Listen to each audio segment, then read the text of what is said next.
Olá, boa noite. Nosso abraço carinhoso a quem está nos assistindo, com a gratidão de mais uma vez podermos participar deste encontro, desta atividade da Casa de Tio Ormindo.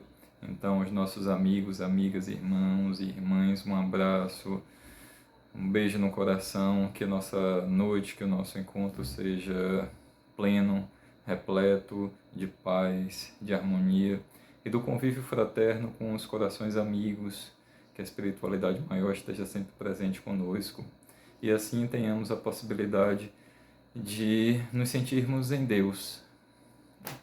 É algo subjetivo, é algo que é difícil de descrever, é algo que, portanto, é, não tem como ser contemplado pela nossa racionalidade, pelo exercício da racionalidade, quando falamos isso, quando falamos dessa possibilidade de uma vivência em Deus.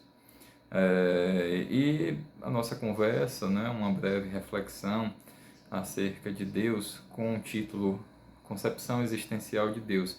Mas não é, apesar do título, uma proposta de esmiuçar com a linguagem mais filosófica esse tema e assim falar portanto, de Deus com base, inclusive, no próprio texto que já tem esse título, que é um livro publicado por José Herculano Pires, conhecido no movimento espírita, justamente com esse nome, Concepção Existencial de Deus.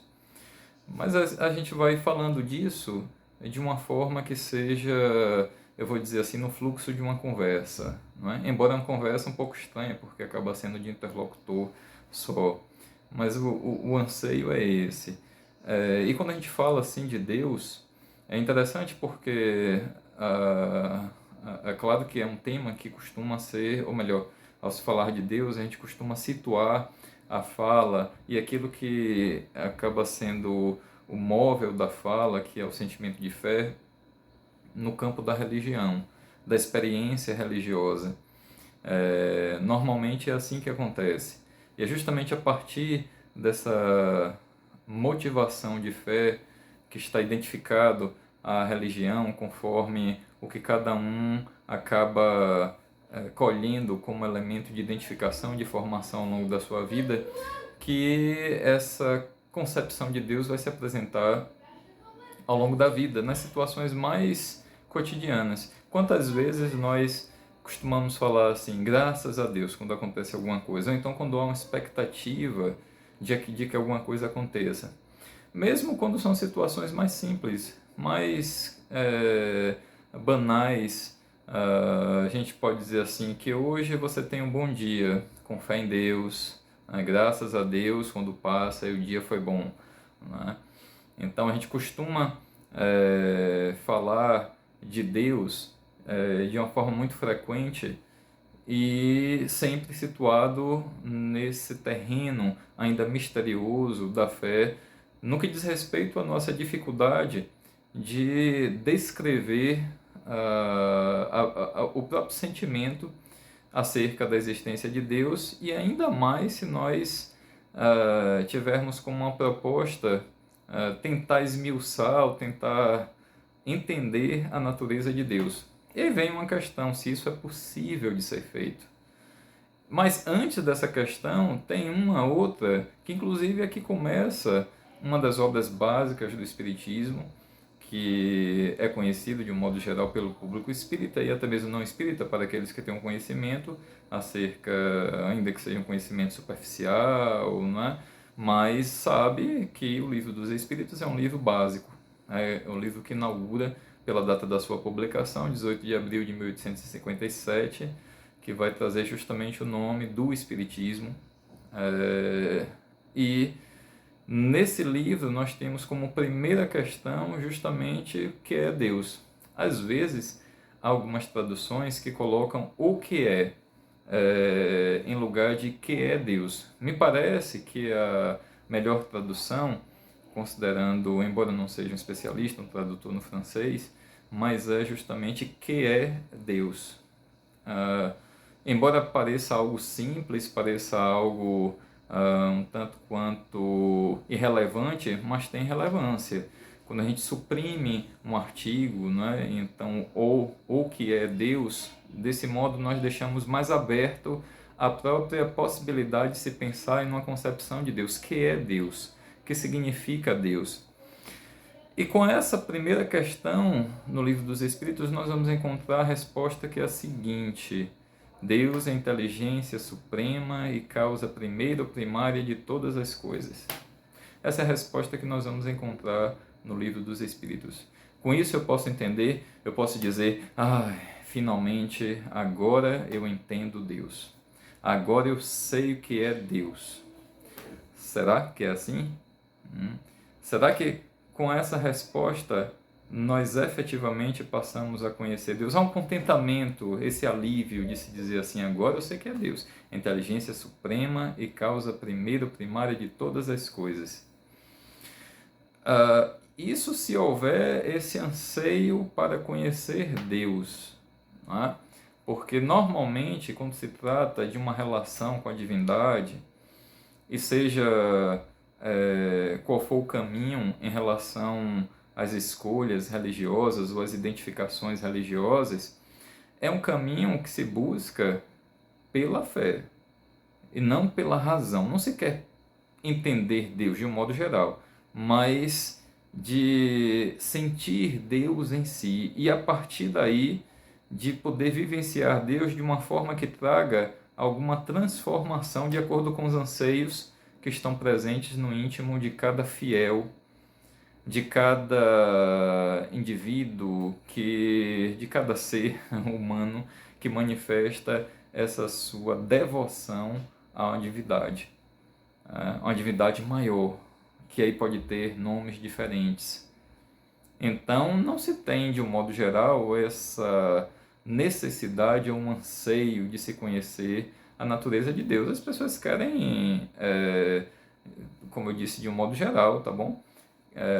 Vivenciar a sua fé, ter a sua relação com Deus no seu cotidiano e aí buscar em Deus uma fonte de paz, uma fonte de força diante dos reveses da vida e diante dos projetos, dos sonhos, dos anseios que se tem, diante das situações mais cotidianas como uma presença constante. Justamente entendendo Deus, em muitos casos, como uma presença que possa tornar a vida melhor.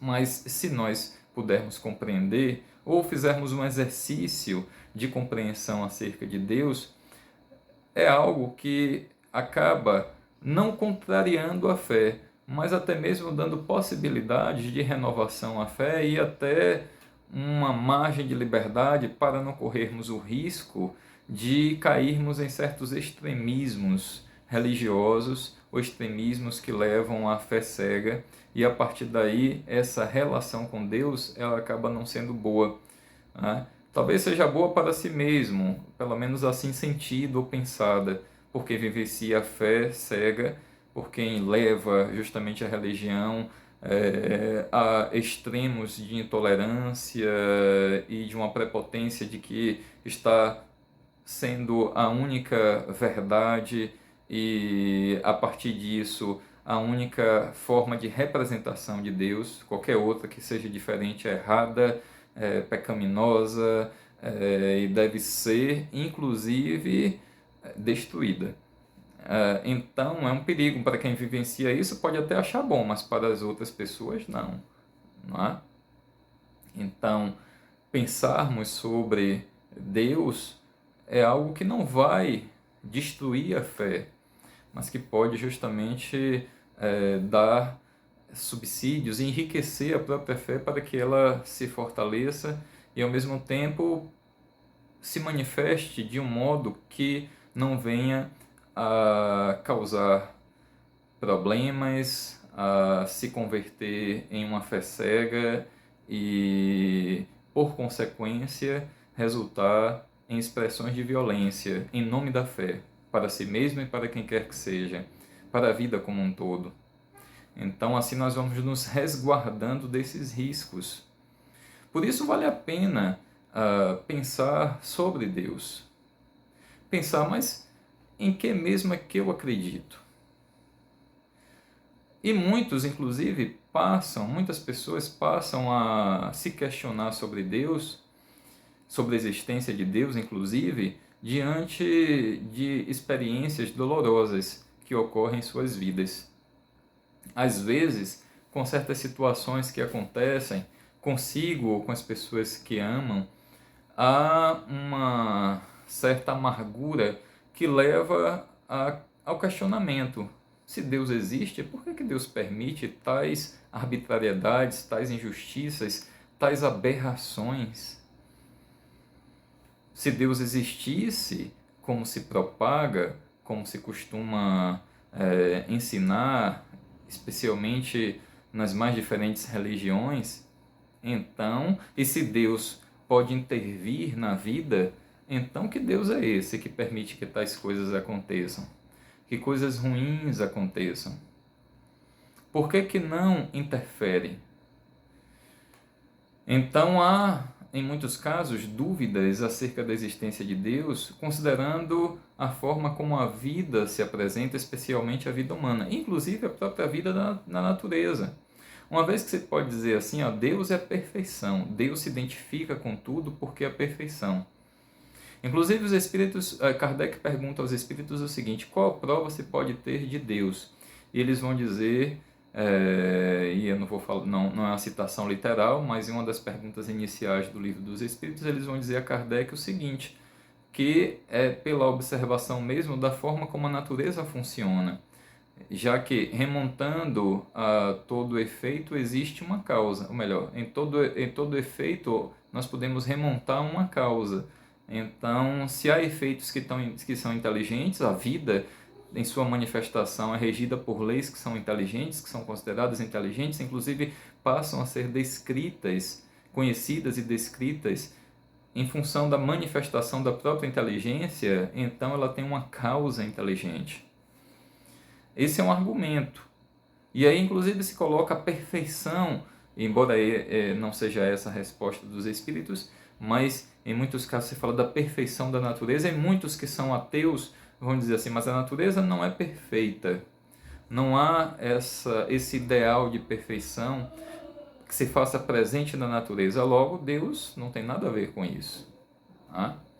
E a inteligência pode ser pensada, e aí como mais um argumento de quem não acredita na existência de Deus, ou de quem acredita que a existência de Deus não pode ser provada, e aí vem a parte daqueles que se consideram como agnósticos. Então, a própria manifestação da vida, a própria forma como a natureza ela vai se experimentando, talvez essa não seja uma palavra mais adequada, mas a própria forma como as coisas ocorrem da natureza, sem que tenha uma causa pré-determinada, mas por força dos próprios efeitos, nós vamos tendo, ou dos próprios fenômenos, dos próprios fatos, nós vamos tendo a emergência, a ocorrência de uma condição complexa que venha permitir a manifestação do que se chama de vida, e a partir daí do que nós encontramos em termos de inteligência nessas manifestações da vida nos organismos que apresentam uma estrutura que permita a realização do abstrato, não é? Que permita o pensamento abstrato, que manifeste assim o que nós chamamos de consciência. Então, para muitos, essa questão de se ter inteligência, leis inteligentes, ou que se descreve como leis, e a manifestação da própria inteligência, não significa necessariamente que existe uma causa inteligente. Mas é como se diz, nós temos argumento para tudo, para todas as coisas. E quando se trata de algo que não tem uma concretude, que não pode ser vista, que não pode ser sentida, que não pode ser detectada pelos instrumentos que nós desenvolvemos, então é algo que fica para além do conhecido, para além do que pode ser observado. Por isso, falar sobre Deus é algo que ainda está no campo mais da religião, e, é claro, com também possibilidades de se encontrar a sua abordagem na filosofia, do pensar sobre Deus. É interessante, quando a gente fala da filosofia, é que na época em que o cristianismo começou a se expandir e chegou, por exemplo, em Alexandria, existia a escola de Alexandria, e quando os cristãos invadem a escola de Alexandria, destrói praticamente a escola de Alexandria toda, porque considerava como um lugar pagão, como um lugar onde justamente havia elementos que contrariavam a própria religião, as próprias bases de fé, e esses elementos deveriam ser destruídos, de modo que a Biblioteca de Alexandria ela é queimada. Alguns pergaminhos, alguns manuscritos ainda são preservados, justamente pelos filósofos que viviam na escola de Alexandria. E uma filósofa da época chamada Hipátia de Alexandria, existe até um filme sobre Hipátia, um filme chamado Ágora, mas tem uma outra tradução em português, eu esqueci agora. Mas se alguém quiser fazer uma busca, vai encontrar esse filme, é um filme muito bom. E há uma pergunta que é feita pelos bispos cristãos a Hipátia, que é a seguinte: você acredita em Deus? E a resposta dela é muito interessante. A resposta dela é a seguinte: eu não posso acreditar em um Deus que não me permita duvidar. Veja, ela não diz eu não acredito em Deus, e não diz isso com medo.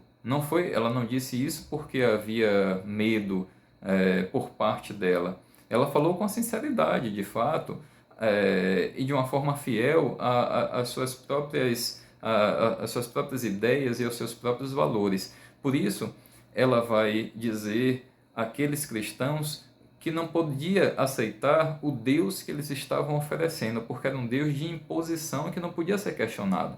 O Deus que eles apresentavam era um Deus que estava representado por dogmas ou descrito através de dogmas, e é algo que não pode ser questionado. Então ela disse: eu não posso acreditar em um Deus que não me permita duvidar. E logo Hipátia ela acaba sendo punida em função disso, né? Punida com a morte, diga-se de passagem, uma morte violenta. Então, não é a questão de duvidar, não significa desrespeitar e muito menos deixar de acreditar na existência de Deus, mas é um exercício livre de nossas consciências para entender aquilo que ainda é um mistério. E nesse exercício, como disse lá no início, que os espíritos inclusive vão validar junto com Kardec, nós vamos tendo a possibilidade de renovar a fé, de enriquecer a fé, e a partir daí termos uma expressão de fé que esteja mais próxima, ou pelo menos que seja mais fecunda em relação à vida, e não como uma fonte de violências, de preconceitos, de intolerâncias.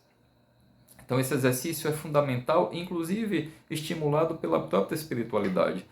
Tanto é assim que na questão 10 do Livro dos Espíritos, Kardec vai perguntar o seguinte: é possível conhecer a natureza íntima de Deus, ou a natureza de Deus, simplesmente? E a resposta dos Espíritos é taxativa, tá? Vem logo assim um não, ponto. Eu vou até consultar, porque o livro está aqui próximo, a questão 10 exatamente. Então, a resposta já vem com um não, tá? E ponto. É possível conhecer a natureza de Deus? Não, ponto. E aí eles complementam dizendo o seguinte: para conhecer, já que está perto aqui, eu vou até fazer a leitura, porque assim fica melhor. Então Kardec pergunta: o homem pode compreender a natureza íntima de Deus? E a resposta: não. E aí então eles complementam: falta-lhe, para tanto, um sentido. Ora, se falta um sentido, e isso conforme os espíritos disseram Kardec, logo o conhecimento de Deus ele é sensível. É um conhecimento que se refere justamente à manifestação dos sentidos. Olha que interessante. Não que isso exclua a razão, não exclui, porque nós funcionamos como um todo. Então nós não vamos separar o afeto, a sensação da razão, Então é o sentido, mas esse sentido, como eles disseram, que vai permitindo justamente essa integração e no processo complexo a emergência de uma nova ideia sobre Deus que esteja mais de acordo com a sua natureza, conforme os ensinamentos dos Espíritos no que diz respeito a essa fonte que é o livro dos Espíritos, tá bom? Então falta um sentido ainda. Logo, nós vamos compreender Deus, a natureza íntima de Deus? Não. Ora, se não temos condições ainda de compreender a natureza íntima de Deus, como é que nós podemos fazer afirmações sobre Deus? Como é que nós podemos dizer que Deus é justo ou injusto? Que Deus interfere ou não interfere? Que Deus está presente de um modo que venha a determinar acontecimentos em nossas vidas? Será que é assim? Alguém pode dizer, mas é o que eu acredito, a minha fé. Tudo bem, não tem o menor problema. Não tem o menor problema. Tá? O que se quer não é desrespeitar e ferir a fé de quem quer que seja. Mas é interessante nós nos perguntarmos o que é que pode nos dar essa certeza. Se essa certeza da fé individual, tudo bem. A gente não precisa discutir nem brigar por conta disso. Tá? Mas eu posso acreditar em Deus, eu posso dizer, eu acredito em Deus. Eu desejo e vivencio Deus de diversas formas em minha vida, mas eu não vejo Deus presente, interferindo nas minhas ações e nos acontecimentos cotidianos da minha vida. Eu também posso pensar dessa maneira.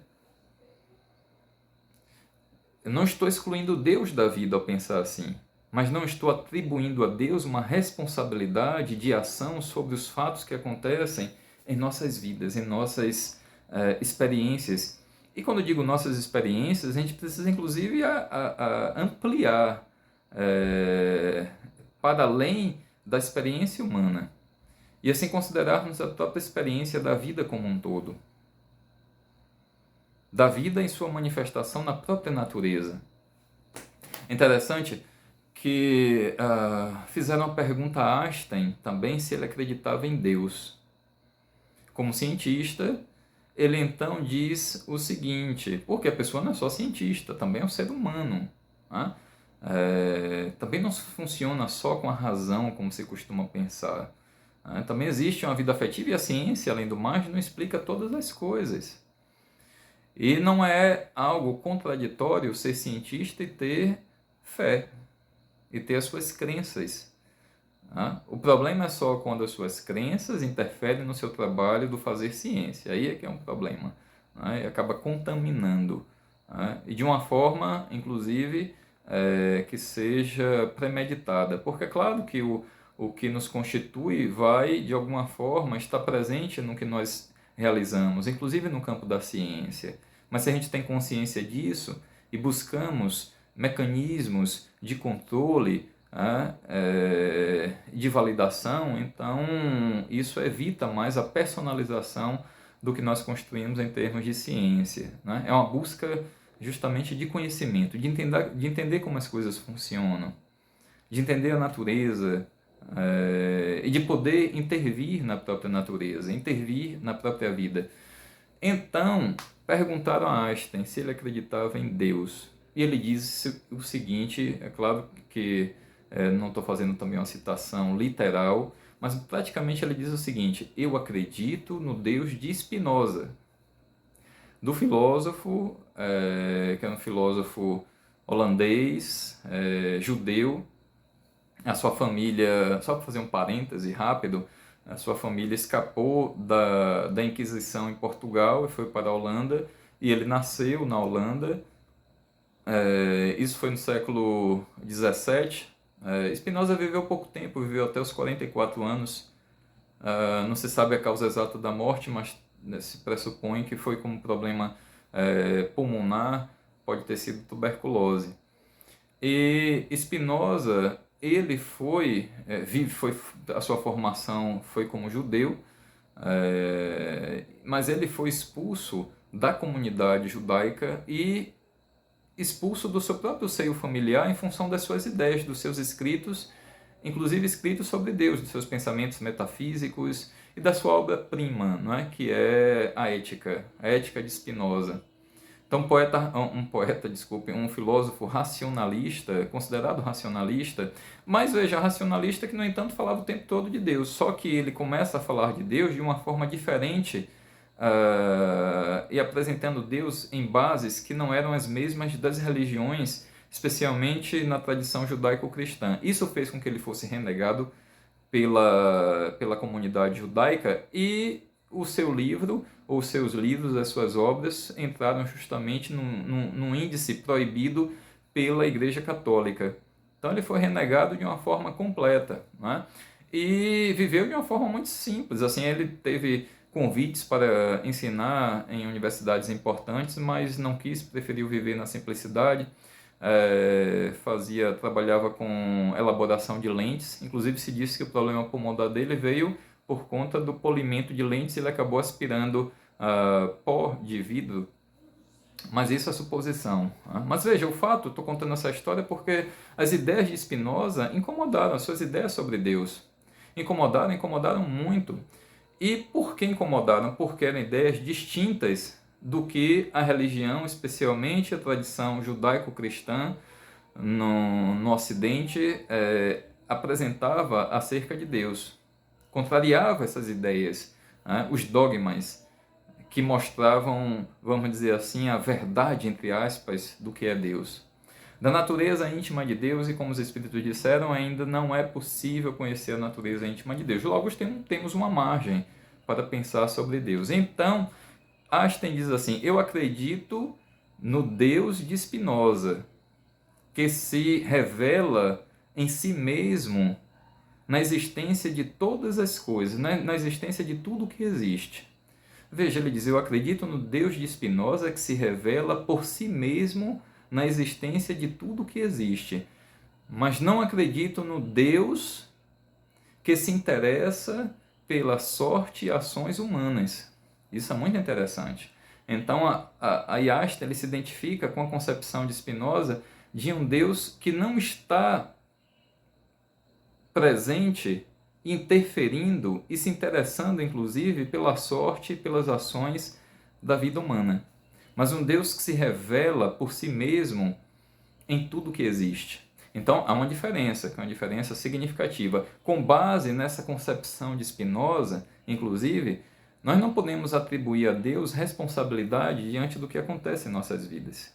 Dizer assim: nossa, mas tal coisa aconteceu, foi porque Deus permitiu, foi porque Deus quis. Não. A gente pode até falar isso com base na nossa manifestação de fé, e até natural. Eu mesmo me pego várias vezes dizendo: graças a Deus tal coisa aconteceu. Quando acontece alguma coisa, glória a Deus. Então, uma expressão natural que a gente, inclusive, que eu identifico quando eu mesmo uso, mas é uma forma de tornar algo que acontece mais especial. Então, eu acabo atribuindo um valor especial, impregnando daquilo que está no meu campo de fé, que é misterioso, a uma existência da divindade. Mas sei que aquilo não acontece porque Deus está determinando e dizendo: olha, tal coisa vai acontecer. Para mim, pelo menos, não é assim. Tá? No entanto, isso não me impede de ver e de vivenciar Deus em todas as coisas que existem. São diferenças que parecem sutis, mas elas são importantes. Desse modo, eu nunca vou me sentir abandonado por Deus. Nunca vou me sentir abandonado por Deus, porque não compreendo Deus como uma força que vai me acolher ou me abandonar, escolher me acolher ou me renegar. Não entendo Deus dessa forma. Eu prefiro também pensar em Deus, no Deus de Spinoza.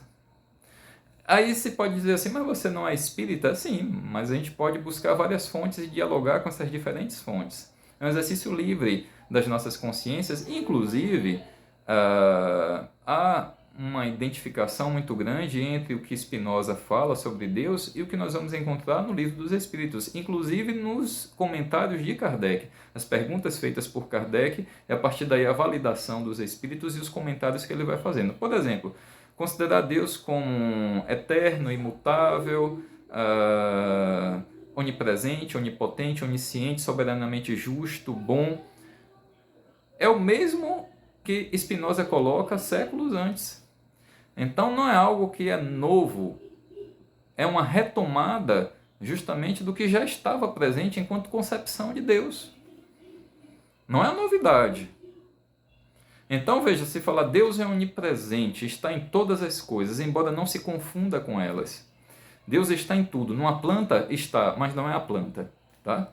Não é o panteísmo, não está presente em todas as coisas. Deus está em mim, está, mas eu não sou Deus. Nesse sentido de que Deus se confunda comigo.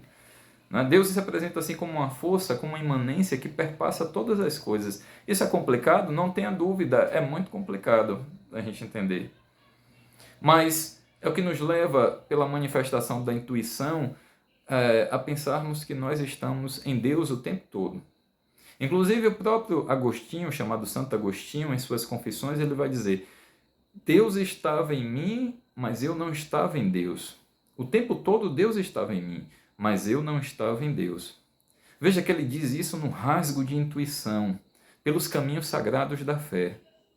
Mas assim compreendendo, sentindo em si e vivenciando Deus.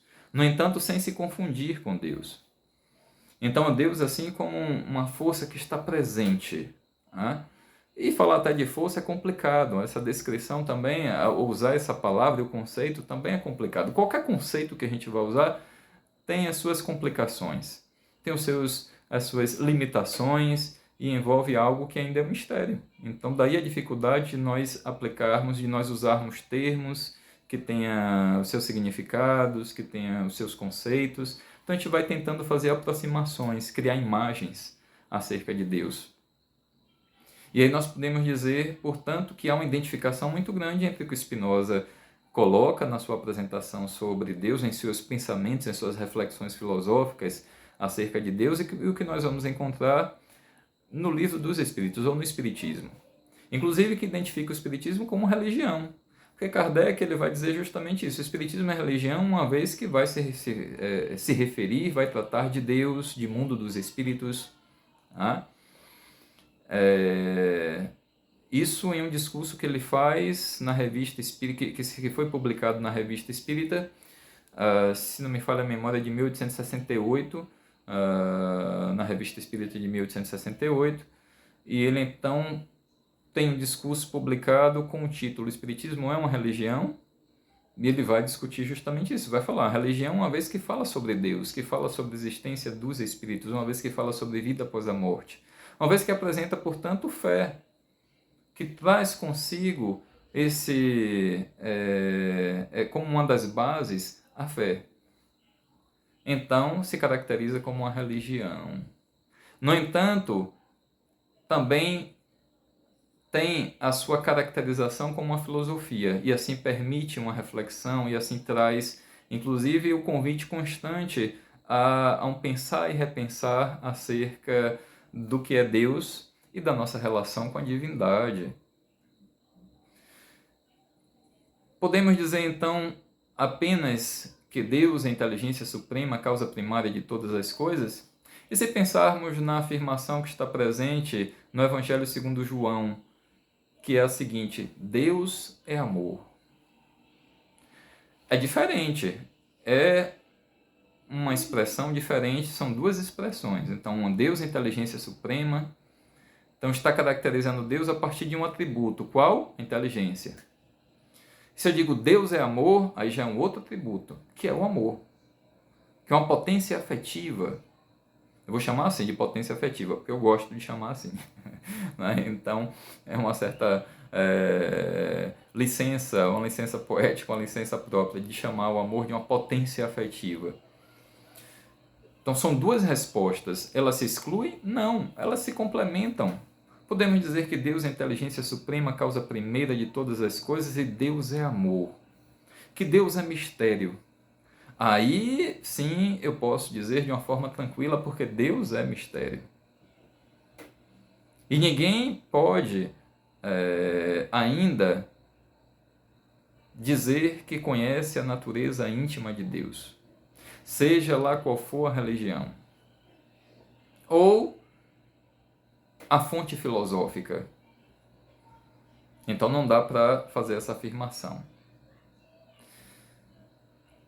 Se nós pensarmos Deus como amor, considerando a afirmação presente em João, no Evangelho segundo João, Então, nós começamos a trilhar um outro caminho, que é um caminho mais poético. Dá a possibilidade de nós pensarmos em Deus de uma forma, portanto, mais sensível ainda. E sensível no que se refere à poesia. A poesia não apenas como um poema, como uma forma. A poesia como essa, eu vou dizer assim, como essa essência que vai fazer do poema uma obra de arte, que pode aparecer em diferentes obras de arte, numa tela, numa escultura, na vida, numa paisagem. Nós podemos ver poesia no gesto de bondade. Então a poesia é compreendida assim de uma forma mais ampla. Nesse sentido, eu gosto muito, particularmente, de uma forma de se falar acerca de Deus que está presente em um texto que foi publicado por Rubem Alves, inclusive com o título Perguntaram-me se acredito em Deus. E ele vai contando várias histórias nesse seu livro, e eu estou com ele aqui em mãos, está aqui em minhas mãos, e eu vou fazer a leitura de alguns trechos que tem justamente essa margem mais ampliada pela poesia para falar acerca de Deus. E, ao que me parece, que traz Deus de uma forma mais bela, mais suave, mais delicada, mais livre dos prejuízos dos dogmas, porque os dogmas podem levar justamente à manifestação da fé cega. E, como disse, a partir daí resultar em violências, resultar em preconceitos, resultar em intolerância, resultar em fontes de sofrimento. Então isso está de acordo com o que os próprios Espíritos vão nos ensinando ao longo do tempo, porque uma vez que eles não fecham essa questão, eles estão dando essa margem de liberdade para pensar acerca de Deus e também trazendo Deus de uma forma mais ampliada, sem que se tenha uma identificação de Deus como um ser diferenciado da vida e que inclusive interfere definindo ou determinando a sorte e as ações relativas à vivência humana e à vida como um todo. Então, seguindo, portanto, um pouquinho do que Rubem Alves coloca aqui, de uma forma poética, nós vamos ver o seguinte. Me permitam fazer aqui algumas leituras, mas são leituras pequenas, bem pequenininhas, tá bom? E me parece que é agradável. Ele diz assim: Deus é como o vento, sentimos na pele quando ele passa, ouvimos a sua música nas folhas das árvores e o seu assobio nas gretas das portas. Mas não sabemos de onde vem, nem para onde vai.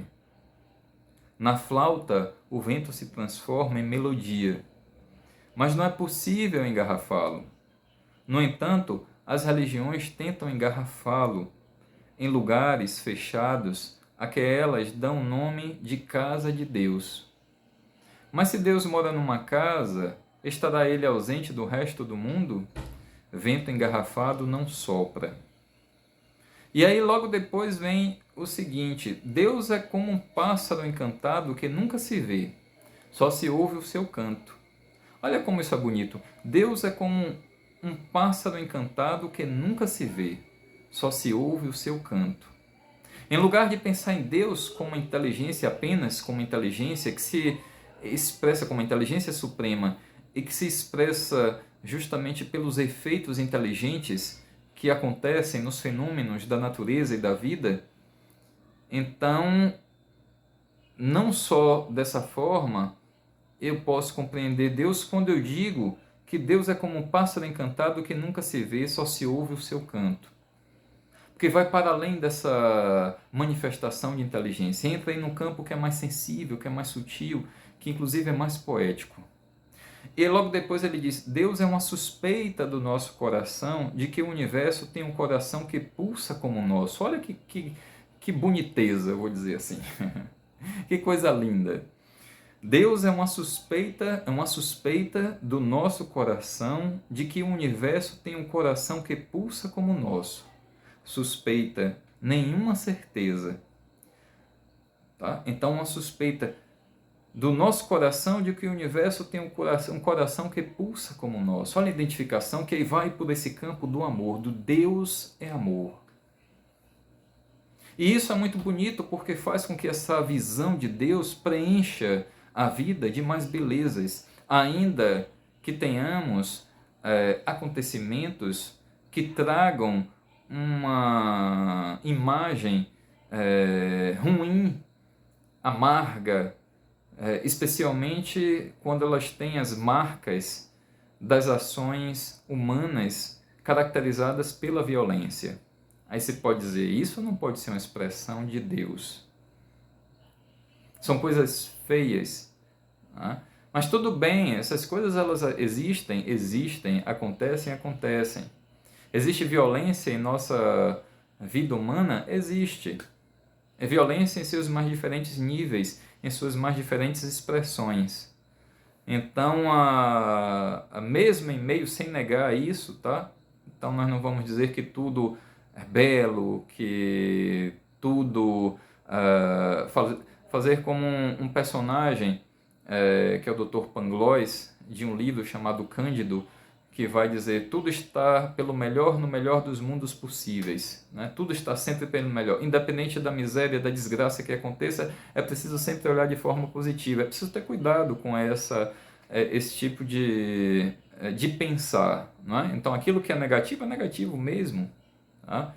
Há certas coisas que podem trazer um amargor na boca, certos acontecimentos que são tristes, mas eles não vão suplantar, nem vão fazer com que desapareça a possibilidade constante de renovação da vida e as expressões de beleza que acontecem a todo tempo, a todo instante. Inclusive a possibilidade de ressignificar os eventos que são tristes.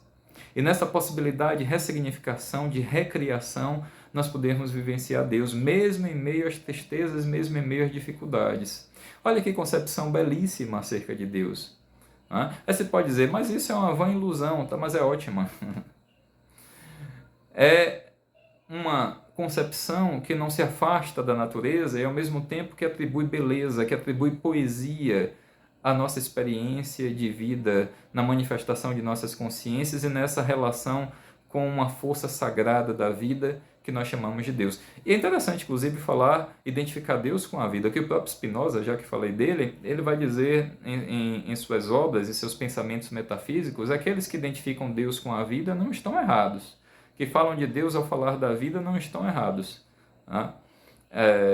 E dessa maneira nós estamos assim tendo uma identificação com esse filósofo, com Spinoza, não porque Deus se confunda com a vida, mas é como um elan vital, né? Justamente é como se fosse uma fonte que está se é uma fonte, portanto é o que vai dar possibilidade de emergência da vida.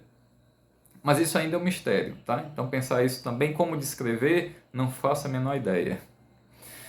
E logo seguindo aqui, portanto, eu vou pular um pouquinho e para nós concluirmos, eu vou citar um outro trecho que eu acho muito bonito, em que ele vai dizer o seguinte: quer ver Deus?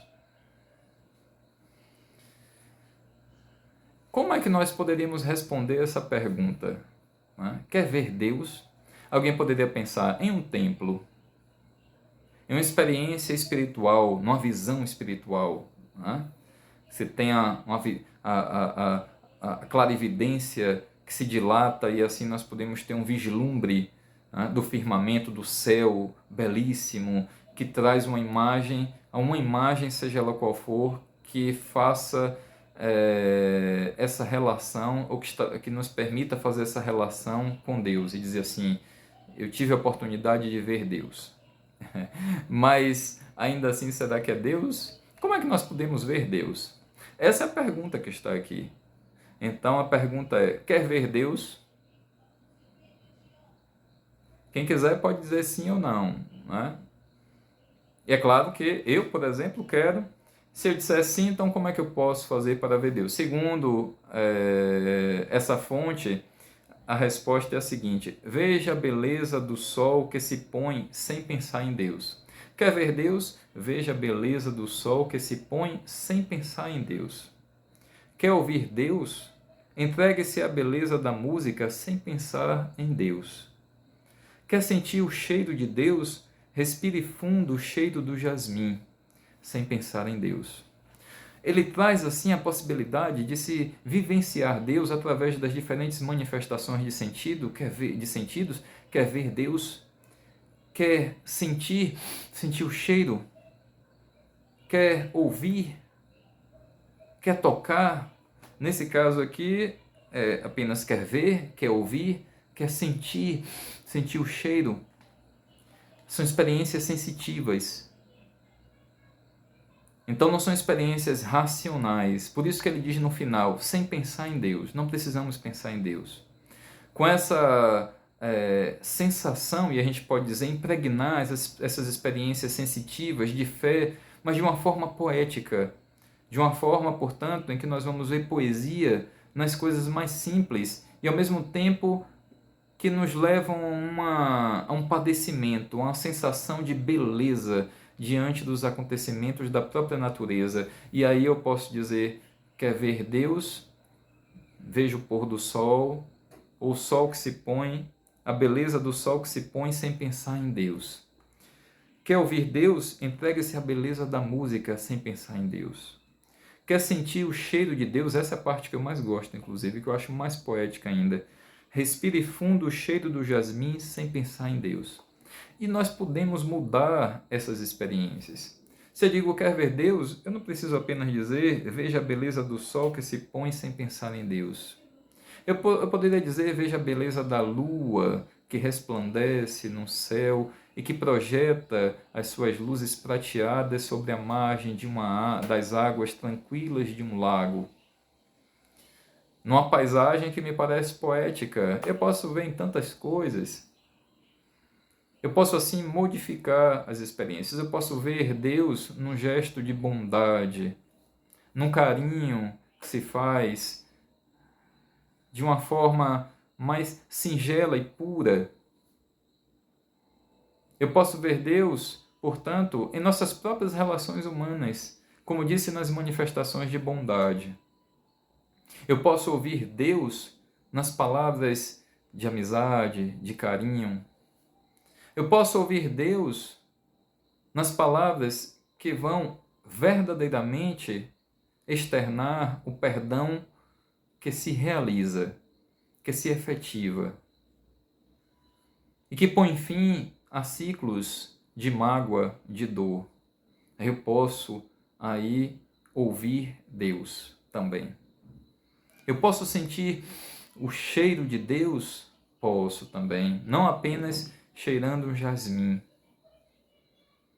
mas sentindo diversas outras fontes que estiverem à minha volta, inclusive um cheirinho característico das pessoas que eu amo. Inclusive Luiz Gonzaga, quando ele retorna para sua casa depois de muitos anos afastado e seguindo seus caminhos de fama, de publicidade, então esquece, vamos dizer assim, deixa de lado a sua família. Depois, diante das dores da vida, ele busca essa sua família, volta para casa, para o lugar onde nasceu. E aí então ele vai dizer, quando abriu a janela da casa, ele diz assim, senti o cheirinho do meu pai, senti o cheiro do meu pai, o cheiro característico. Né? Então, o cheiro que vai ativando nossas memórias afetivas. Aí nós podemos ter uma experiência com a experiência em Deus também. Quando vivenciamos algo assim, nós podemos fazer uma afirmação como foi feita por Santo Agostinho. Deus está presente em mim, está em mim a todo tempo. É claro que ele não falou dessa forma, ele falou daquela como eu coloquei mais no início em suas confissões. Deus estava sempre em mim, mas eu não estava em Deus. Mas aí nós passamos a estar presente em Deus. E aí você pode dizer, mas e tem mais uma aqui que é a seguinte, quer saber como é o coração de Deus? Empurre uma criança no balanço, porque Deus tem um coração de criança, sem pensar em Deus. Há beleza demais no universo. Então, é esse o caminho que ele traz aqui, e eu acho esse caminho muito bonito, preenchido de poesia, que vale a pena trilhar. Portanto, nós estamos assim esmiuçando e fazendo uma descrição acerca da natureza de Deus? Não. Estamos, embora seja uma conversa estranha, mas conversando sobre Deus. Eu prefiro chamar assim de conversa, tá bom? Como se estivesse conversando com vocês. É uma conversa estranha, porque só um fala, não é? Então, numa conversa existe diálogo. Mas eu prefiro pensar que nós estamos assim numa espécie de diálogo. Ainda que seja um diálogo mental, tá bom? Mas vale também, vale. Então, nesse diálogo, nós estamos esmiuçando, estamos fazendo a descrição acerca da natureza de Deus? Não.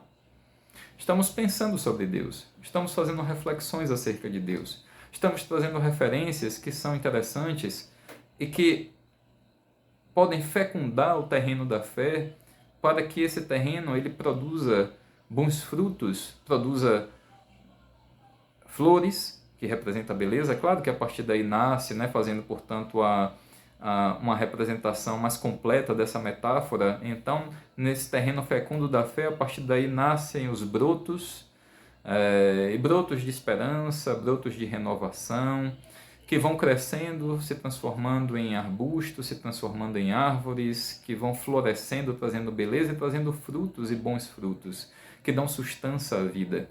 Então, assim, é muito mais interessante pensar em Deus.